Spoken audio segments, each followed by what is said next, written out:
Hey, what's up, everybody? It's your boy Leo B the Lion, and I'm just coming at you today with a little bit of information about NFTs, a little bit of information about the Dolphins, and a little bit of information about where I think the crypto space is going. So, what is an NFT? Um, if you had to compare crypto space to let's say another currency like the dollar or other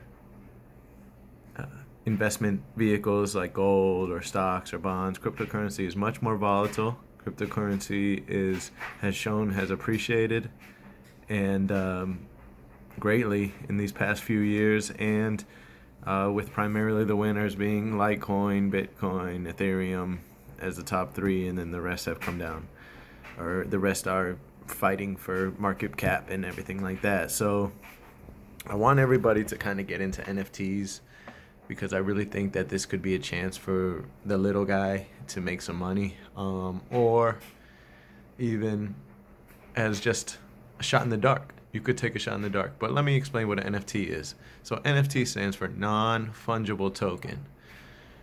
Let's take token out of it for a second. Let's just, a token is anything. You know how they used to have tokens at like Chuck E. Cheese's and stuff. Like, so say this is a pencil. This pencil costs, let's just say $1 or 50 cents, whatever you want to call it. This pencil costs $1 or 50 cents. All right. If I take this pencil, put it down, and I pick up another pencil, let's just assume that this is a different pencil. And I say this pencil is also worth $1 or 50 cents or whatever the first one was. That means the two pencils are fungible. You can exchange them for the like value. So let's just use the example of another fungible example. Another fungible example would be coffee beans at the store. Or a commodity. So say if you're buying coffee beans at the store, one coffee beans, Arabica coffee beans, 100% Arabica. If there's 100% Arabica coffee beans, theoretically they're both fungible. They should cost the same.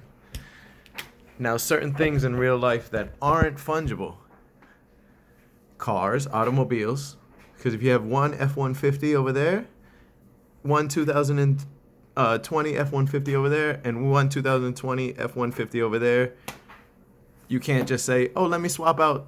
I have my F-150. Let me go grab your own F-150. We'll swap it out. They cost the same. The value's the same. No, they're not, because you have to count in mileage. You have to count in wear and tear.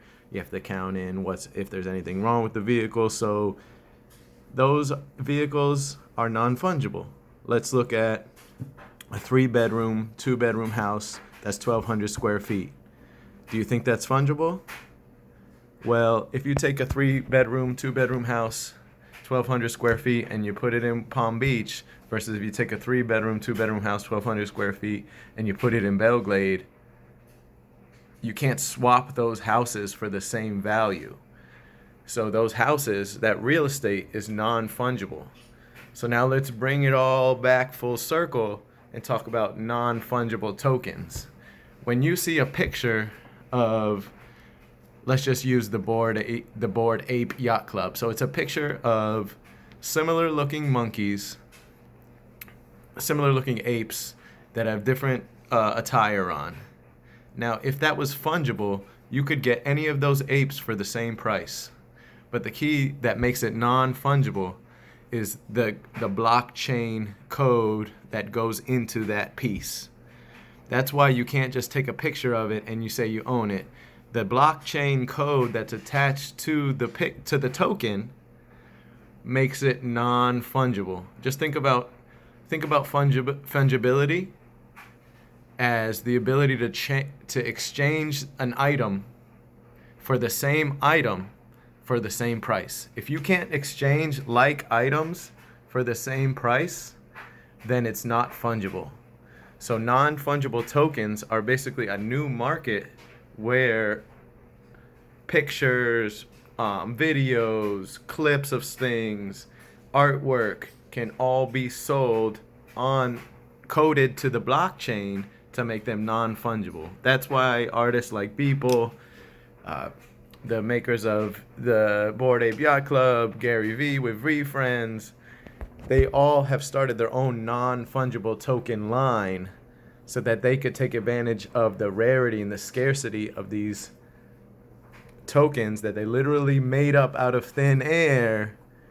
They can make them non-fungible. If they were fungible tokens, they would be worth just the energy that they're used to print them, or the energy that is used to put onto the internet. So they'd probably be worth like $1 or something, however many kilowatt hours it took to put on there. And every ape or every VeeFriend would cost the same amount of money if they were fungible.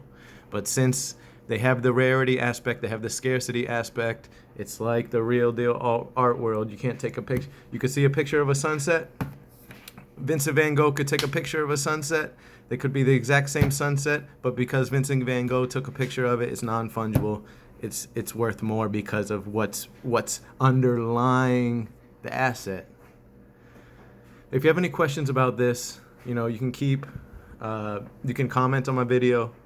Any questions, I'm happy to help, but NFTs are here to stay. It just depends on which ones are here to stay. And there's a whole market. It's a whole new asset class of ways to buy and sell these NFTs to make money, to make trades, and to buy these money. They're like trading cards, but online, basically. So that's NFTs.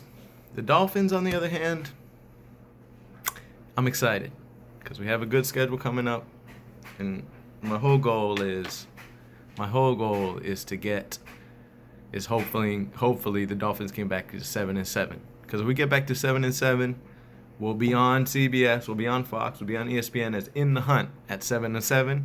And if we can do that, we got the Jets, another team, and the Jags coming up. Or no, we already played the Jags, but I can't remember. We got the Jets and the Jets. So that's 2 wins right there. We need 2 other wins to get back to 7-7. Got our bye week somewhere in there, and I'm excited because once we get to 7-7, anything can happen. You could go 10-8. 10-7. Go 9-8. We might still make the playoffs if things go crazy. Who knows? We already beat the Patriots once. We didn't, so we could go 4-2 or 4-2 in the division, or we'll see what happens. I think the Patriots are going to be hunting for the wild card, so we see if they can lose some games. All right, well, thanks everyone for watching my video. If you have any comment, please comment, like, share, subscribe. I'd really appreciate it. I'm dropping knowledge, dropping non-fungible knowledge. Somebody might give you this knowledge, but they're not going to explain it like me. Because your boy Leo B, the Lion, let's go. All right, everybody have a great Tuesday. Have a great Wednesday. Have a great week, or whenever you're watching this. But just remember, non-fungible tokens. That means you cannot trade it for the same value. Houses can't be traded. The exact same house can't be traded for the same amount because it all depends on location. It all depends on the underlying land. Whereas a pencil, you can go and buy any pencil you want. A pencil's still going to be a pencil, and it's still only going to cost 50 cents, $1, whatever. They're fungible. You can say, oh, I don't like how this pencil's writing. Give me another pencil, and it'll do the exact same job. So that's fungible. Just remember, non-fungible tokens. Get on it.